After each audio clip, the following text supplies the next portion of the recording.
kita nggak mau ngobrol sama Israel yang jelas-jelas diakui sebagai negara oleh PBB. Selesai itu udah. Jadi gimana gitu? Jadi ini sebenarnya adalah penjelasan lengkap dari pernyataan Bu Kony bahwa bagaimana sebaiknya kita membuka hubungan diplomatik dengan Israel. Itu maksudnya adalah itu gitu ya. Salam saudara-saudara yang diberkati oleh Tuhan. Berjumpa kembali bersama dengan saya di channel ini.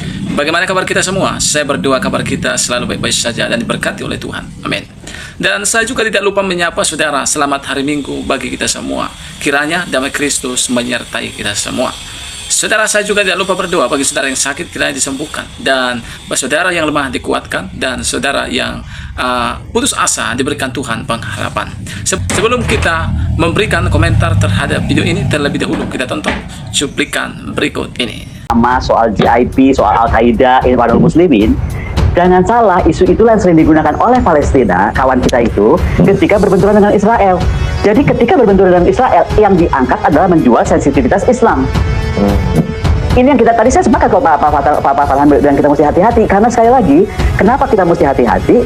Driving force-nya adanya Hamas ya, ada GIP itu akar Ikhwanul Muslimin ya kan, akarnya ISIS kemudian 1999 ya kan, karena ini terus proksi yang akan dimainkan juga oleh geopolitik Timur Tengah, which is Iran terlibat di sana, dan somehow secara langsung atau tidak langsung ada China, ada Rusia, oke? Ada di box ini Amerika, Arab, ya kan, Uni Emirat, ya kan, dan Israel. Bayangkan Indonesia ini, sekali lagi ya, saya nggak mengerjakan Indonesia. Sanggup nggak kita? Kalau aku cuma ngomongnya begini aja lah. Jangan deh dulu ngomongin Israel, Palestina dengan konstelasi dari negara-negara besar sedang bergumul di sana. Depan mata kita nih. Dan ada udah setengah kakinya di ASEAN kok. Siapa? Cina. Tentang Laut Cina Selatan. Itu aja dulu diberesin gitu. Itu ancaman bagi Indonesia ya berarti ya? Loh, ada itu kan di depan mata kita. Kalau sana Israel mau ada apa-apa ya masih jauh lah gitu. Paling nggak juga roket-roketnya misalnya ada yang nyasar. Loh, kalau Cina marah tentang ada apa-apa di Laut Cina Selatan, kena kita pasti. Karena radius Cina itu udah sampai jauh sekali tentang kemampuan rudalnya. Misalnya. Nah, jadi maksud saya, kenapa saya tuh bukan saya sekali lagi ya, saya selalu menempatkan coba taruh pandangan kita juga dari sisi lain selain Palestina. Contoh ya, Oslo Agreement. Oke. Memangnya dengan Oslo Agreement di Palestina nggak diuntungkan? Coba perhatikan, salah satu bentuk dari Oslo Agreement adalah namanya klausul bagi hasil dari Israel terhadap Palestina, dan itu tuh $1 billion diterima oleh Palestina dari Israel. Ya, jadi sekali lagi kalau dibilang itu okupasi penjajahan, ya nggak ada bagi hasil dong kalau okupasi penjajahan. Ini kan hal-hal yang nggak mungkin kita dalam waktu pendek bahas, nggak mungkin dalam waktu pendek kita terangkan, gitu kan. Nah, makanya saya bilang paling bagus itu sebelum kita mendorong ina dan itu, harusnya kita mengenal dua-duanya dengan baik. Ya itu tadi yang saya bilang, caranya apa sih kalau kenal dua baik? Ya berteman. Nah ini kan nggak fair. Kita berteman dengan Palestina, which is belum dianggap negara, makanya Bang Farhan masih ngotot tadi kita dorong ke PBB. Di satu sisi, kita nggak mau ngobrol sama Israel yang jelas-jelas diakui sebagai negara oleh PBB. Selesai itu udah. Jadi gimana gitu? Jadi ini sebenarnya adalah penjelasan lengkap dari pernyataan Bu Kony bahwa bagaimana sebaiknya kita membuka hubungan diplomatik dengan Israel. Itu maksudnya adalah itu gitu ya.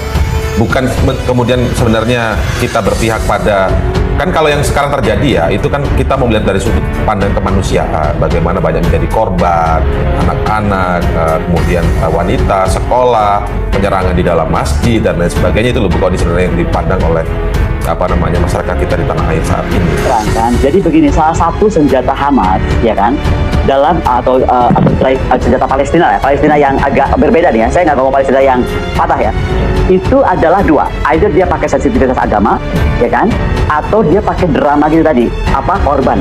Jadi gini, kalau kita bertaruh, kita bisa lihat ada orang yang maunya jadi victim, dia akan menempatkan diri sebagai victim terus, dan ini yang terjadi dengan Palestina. Saya tanya balik, apakah di Israel nggak ada victim? Oh ada. Tapi buat Israel, setahu saya, adalah harga diri kalau dia menunjukkan korban dia itu apa dan bagaimana bayinya kenapa atau perempuannya kenapa. Itu harga diri. Yang penting buat Israel, sedapat mungkin, sesedikit mungkin korban berjatuhan. Tapi dia nggak akan pernah menjual gambar-gambar dramatik itu. Bagaimana dia jadi victim. Beda pendekatannya kan Pak Indra. Orang kan bisa beda-beda pendekatannya. Satu playing victim, ya kan? Satu nggak mau gitu. Nah, itu yang terjadi sekarang ada pembelahan di dalam masyarakat. Yang ini menonjolkan semua gambar-gambar dramatik itu, yang ini nunjukin gua hajar lu main-main sama gue. Gitu. Kan udah gua warning jangan main-main. Udah gua bilang betul di kuat dari lu. Karena gini ya, perjalanan panjang kekuatan industri alutsista Israel itu nggak main-main. 1930 itu mereka masih industri rumahan Pak Indra. Kan? 1940 lalu kemudian dia memenangkan Yom Kippur, itu masih betul-betul industri senjata yang masih rumahan. Nah, tetapi saking Timur Tengah itu bergolak terus dan Israel merasa terancam terus, dia memajukan industri pertahanan, alpahankamnya, alutsistanya. Buat Israel, menurut saya Israel itu agak kayak Cina. Kalau Cina kan presidennya bilang, saya nggak peduli putih hitam, kucing putih, tikus hitam, tikus putih, pokoknya untung kan gitu. Exactly dengan Israel. Israel itu justru sebenarnya somehow makin ramai Timur Tengah ya kan, dia makin bisa jualan senjata, jualan teknologi, jangan salah. Ya, Farhan, ini kan melihat bahwa ya yang disampaikan oleh Bu Kony tadi ini menarik juga, bahwa how big we are, seberapa besar Indonesia ini bisa kalau mau mendorong hal itu, artinya mau mengurus dengan tuntas secara total di sana, karena dengan faktor-faktor yang ada Rusia yang juga bermain di sana, ada Cina yang bermain di sana dan lain sebagainya. Bagaimana Bang Farhan? Seberapa kuat sebenarnya kalau kita kemampuan diplomasi kita? Strategi diplomasi Indonesia sih cukup berhenti di keberpihakan aja. Kita tidak mungkin bisa melakukan lebih dari itu sejauh ini, karena kita memang belum bisa menjadi pemain besar di kelas di Timur Tengah, di area Timur Tengah kita belum bisa jadi pemain apa-apa. Secara kewilayahan kita nggak ada kepentingan langsung. Walaupun kepentingan langsung kita adalah menjaga kepentingan untuk ibadah haji. Sedangkan ibadah haji sama ibadah umroh dari dulu aja kita hanya bisa menyumbangkan peserta terbanyak. Nah, ketika peserta terbanyak, yang ada malah kebalik, kita yang butuh dikasih akses, bukannya kita ngancem sama Arab Saudi kita nggak akan ngirimkan ibadah jamaah haji atau jamaah umroh lagi. Kan aneh ya. Kita yang provide banyak tapi kita yang tergantung sama mereka gitu. Kita yang bikin sama mereka untuk nambah kuota.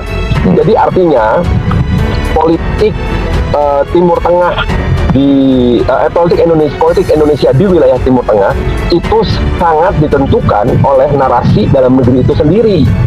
Satu, seberapa banyak yang kita butuhkan akses untuk bisa melaksanakan ibadah haji sama ibadah umroh. Itu paling penting, nggak bisa disangka lagi. Nggak ada yang lebih penting dari itu untuk kita. Kedua, seberapa banyak kita bisa menjaga kepentingan pekerja migran Indonesia di Timur Tengah. Yang walaupun sempat ada yang namanya di stop dulu gitu ya, di moratorium, tapi kita masih membutuhkan mengekspor tenaga kerja ke Timur Tengah dan juga pengelolaan yang baik dan benar. Karena sampai sekarang justru kita sedang menyelidiki kelompok-kelompok tertentu. Nah, kalau ini mafia beneran, ini ada di dokumennya, saya berani bilang. Jadi beneran ya? Emang ada bohongan? Ada mafia human trafficking, pekerja migran Indonesia yang tidak diperpanjang kontrak di negara-negara yang sudah ada perjanjian dengan kita, kemudian diselundupkan ke negara-negara konflik, Yaman, ke Suriah, ya, ke West Bank juga termasuk diantaranya. Yang kita, dan mereka ini bukan kelompok-kelompok radikal yang siap perang, bukan. Pekerja migran Indonesia biasa gitu. Itu masalah ya yang kedua. Dan yang ketiga, masalah kita dengan Timur Tengah adalah memastikan bahwa agen-agen penjual atau pengimpor BBM ke Indonesia yang sumbernya dari Timur Tengah itu jangan sampai di stop jatahnya gitu, karena berpengaruh besar. Memang kita tidak mengekspor langsung dari Arab Saudi, dari Irak atau dari Iran BBM-nya. Kita membelinya kan dari agen-agen yang ada di Singapura sama di Hong Kong sama di New York ya. Nah, jadi tiga kepentingan itu aja diplomasi Indonesia mah. Mungkin ditambah sekarang adalah diplomasi Sinopharm, karena kita tahu Sinopharm sekarang dikuasai oleh Uni Emirat Arab. Nah, secara militer pertahanan nggak ada. Can we step up the diplomacy in Middle East, get into the conflict area? We cannot. Nggak bisa. Jadi sebenarnya kita tuh sampai pada keberpihakan aja Bang Farhan ya. Cukup sampai di situ. Kita cukup bersikap aja di PBB dan di lembaga multilateral.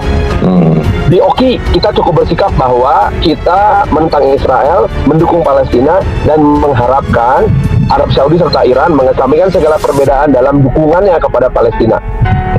Jadi intinya sederhananya gini nih, masyarakat awam nih kalau melihat perbincangan tadi yang penuh data dari Bu Kony, penjelasan dari Bang Farhan, artinya sebenarnya sederhananya kita ini nggak punya daya upaya jangkauan besar untuk ikut mengurusi Palestina berarti ya?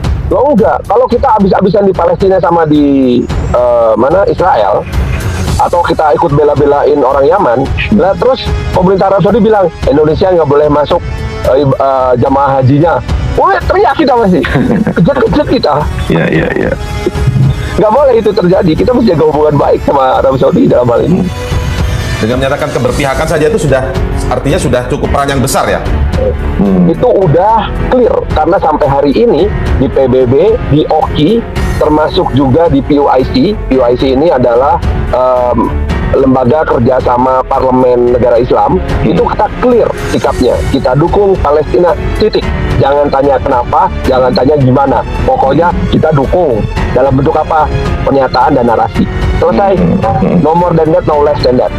Oke. Nah, kemudian tadi Bang Farhan bilang kalau membuka hubungan diplomatik dengan Israel, artinya ketika kita mau memperjuangkan itu ya, dari logikanya bukan ini untuk memperjuangkan itu, maka kita coba buka hubungan diplomatik dengan Israel. Kita harus tahu nih bagaimana Israel dan lain sebagainya. Tapi syaratnya tadi Bang Farhan bilang ya harus diakui PBB dulu Palestinanya, gitu kan. Nah, berarti dengan penjelasan tadi juga, berarti kita juga nggak punya kekuatan untuk membuat Palestina itu diakui PBB dong berarti. Ya ada, dengan kita memberikan sikap dan narasi yang konsisten aja. Konsisten. Tapi progresnya pasti kita nggak akan tahu ya progresnya. Nah, dalam logika yang sama, persis dengan sikap yang damai sama Vanuatu mendukung Papua. Oh. Vanuatu tahu Papua nggak mungkin merdeka, tapi dia sikapnya pokoknya dukung. Gitu. Iya kan? Itu wajar dalam sebuah diplomasi, upaya diplomasi. Wajar ya begitu ya? Sangat wajar lah. Taiwan masih ada sampai sekarang walaupun kita nggak punya hubungan diplomatik dengan Taiwan. Kapan kita akan buka hubungan diplomatik dengan Taiwan? Hanya jika Republik Rakyat Tiongkok menyatakan Taiwan bukan pemberontak tetapi negara independen. Ya kita buka hubungan pasti. Hubungan dengan Taiwan gimana? Semua sepeda mahal yang dipakai sama orang-orang Jakarta, sepedaan ke Jakarta harga ratusan juta itu kan semua buatan Taiwan. Iya, Bang Farhan, tapi saya jadi ini menarik sekali sih kalau menjadi pendengar begini. Artinya apa yang dilakukan Indonesia, Bu Menlu juga sekarang ini, kita juga sudah menyadari bahwa kita tidak punya jangkauan lebih berarti untuk soal Palestina Israel, dan mungkin ini bisa akan terus seperti periodik gitu, berulang-ulang, nanti ada kejadian lagi kita akan bersikap seperti ini lagi, ada kejadian lagi kita... Tahun lalu ketika Donald Trump masih berkuasa dan menawarkan deal of the century, Duta Besar Indonesia dan salah satu menteri di Indonesia dari Indonesia bertemu dengan pihak Jared Kushner di Washington DC. Di pertemuannya di White House. Kemudian dalam perjalanan pulang ke Indonesia mereka mampir di Hong Kong dan diduga disinyalir ada pertemuan dengan official governmentnya Israel, diduga ya. Tapi kita tidak bisa memastikan. Nah, hal ini kan sebuah usaha sebetulnya untuk menjajaki kemungkinan adanya kita membuka hubungan diplomasi dengan Israel. Nah, hari ini berdasarkan pengamatan dari teman-teman di cyber media dan juga bacaan dari Kementerian Luar Negeri, ada sebuah narasi yang disusun secara terstruktur melalui berbagai macam pihak di Indonesia, terutama di media digital, agar ada keberpihakan terhadap Israel. Tidak pernah ada sejarahnya konflik Israel sama Palestina, orang Indonesia itu menunjukkan keberpihakannya ke Israel secara terang-terangan dan terstruktur. Baru yang sekarang ini, nah ini kan sebuah indikasi bahwa sebetulnya ada usaha serius untuk mulai membangun sebuah narasi bahwa sudah saatnya Indonesia membangun atau ya berkomunikasi lah ya dengan Israel maksudnya. Istilahnya kayak kita pacaran gini deh gitu, kamu terima aku dong jadi suamimu gitu. Nggak usah bilang iya sekarang, tapi paling nggak jangan nolak deh, pikirin aja dulu. Yang jago pacaran autoinnya menikah ke situ. Biar dapat logikanya atau Nah itu artinya bisa juga menjadi langkah yang lain sebenarnya Bang Farhan ya, alternatif mencari solusi yang lain agar tidak ada ya, tapi biayanya terlalu besar sih. Walaupun secara logis apa yang disampaikan sama Tekon itu bagus ya, bahwa kita membuka hubungan diplomatik dengan Israel itu akan lebih banyak keuntungannya, tetapi resiko terbesarnya perpecahan di Indonesia. So, kalau saya sih nggak yakin we can afford the division gitu loh, Tekon. Itu dia saudara video cuplikan yang baru saja kita tonton, video cuplikan tadi. Apa yang menjadi komentar saudara terhadap video ini? Silakan isi di kolom komentar, yaitu komentar yang bijak dan komentar yang mengedukasi. Dan apa yang dikatakan oleh Ibu Kon ini, bahwa kita sebagai NKRI seharusnya bukan malah memusuhi yaitu Israel. Sebab yang paling berbahaya bukan itu, tetapi Cina itu berbahaya katanya ya teman-teman. Nah, apa yang kita dapatkan dari perkataan Ibu Koni ini adalah bahwa justru kita ini mengingatkan kita berhati-hati karena peperangan antara Israel dan juga Palestina. Nah, bahkan banyak mengambil kesempatan di dalamnya seperti Hamas ini yang mengait-ngaitkan agama dan mengatasnamakan agama. Dan kita sebagai NKRI seharusnya tidak mengurusi hal-hal seperti itu. Tetapi kita urusilah bangsa dan negara kita ini sudah seperti apa.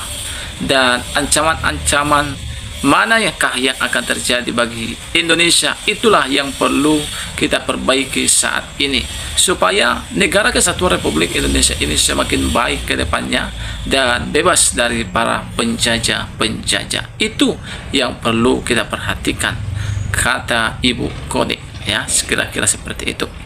Dan selain daripada itu juga, ya, perlu juga kita perhatikan bagaimana sangat miris baru-baru ini minoritas, yaitu orang-orang Kristen, begitu sering diganggu mereka beribadah, dan banyak hujatan-hujatan dari kaum intoleran terhadap kekristenan. Ini pun adalah salah satu hal yang perlu dilihat oleh pemerintah sehingga bangsa ini dipenuhi dengan berkat Tuhan. Bangsa ini semakin baik dan mengalami pertumbuhan yang luar biasa ke depannya. Itu yang perlu kita perhatikan. Jadi jangan kita sibuk mengurusi rumah orang lain sementara rumah kita sendiri pun masih berantakan, ya, kira-kira seperti itu yang disampaikan oleh Ibu Koni tadi. Nah, teman-teman, itulah dia videonya. Kiranya video ini boleh memberikan kepada kita suatu pembelajaran dan pengertian-pengertian yang baru. Kiranya Tuhan memberkati kita semua. Shalom dan sampai jumpa di video selanjutnya.